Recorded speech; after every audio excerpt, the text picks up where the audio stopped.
শুক্তো রান্না করার জন্য আমি নিয়ে নিয়েছি কাঁচকলা, বরবটি, উচ্ছে, আলু, লাল আলু, সজনে ডাঁটা, বড়ি, সামান্য দুধ ও পোস্ত ও সর্ষে বাটা। এবার আমি কড়াইয়ে তেল গরম করে নেব। তেল গরম হয়ে গেলে বড়িগুলোকে ভেজে নেব। বড়ি ভাজা হয়ে গেলে সামান্য কড়াইয়ে তেল দিয়ে আলুগুলো ভেজে নেব। আলু লাল লাল করে ভাজার পরে দিয়ে দেব লাল আলু। লাল আলু ভাজা হয়ে গেলে কাঁচকলা দিয়ে দেব। কাঁচকলাটিও ভাজা হয়ে গেলে উচ্ছে দিয়ে দেব। উচ্ছে ভাজা হয়ে যাওয়ার পরে বরবটি দিয়ে দেব ও সজনে ডাঁটা দিয়ে দেব। সামান্য লবণ দিয়ে সবজিগুলোকে ভালো করে নেড়েচেড়ে ভেজে নেব। ভাজা হয়ে গেলে পাঁচফোড়ন দিয়ে নাড়াচাড়া করে নেব।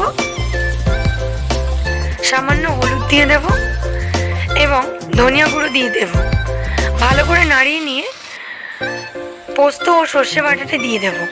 ভালো করে মশলাটি নাড়াচাড়া করিয়ে চিনি দিয়ে দেব। মশলা কষে গেলে জল দিয়ে দেব। এবার সবজিটা ফুটে উঠলে সামান্য দুধ দিয়ে দেব। সেটি ফুটে ওঠার পরে বড়ি দিয়ে দেব। বড়ি দিয়ে নাড়াচাড়া করে নামানোর আগে সামান্য ঘি দিয়ে নেব। এবার গরম ভাতের সাথে পরিবেশন করুন। আশা করছি অনুষ্ঠান বাড়ির শুক্তোর স্বাদ বাড়িতেই পাবেন। এই ভিডিওটি ভালো লাগলে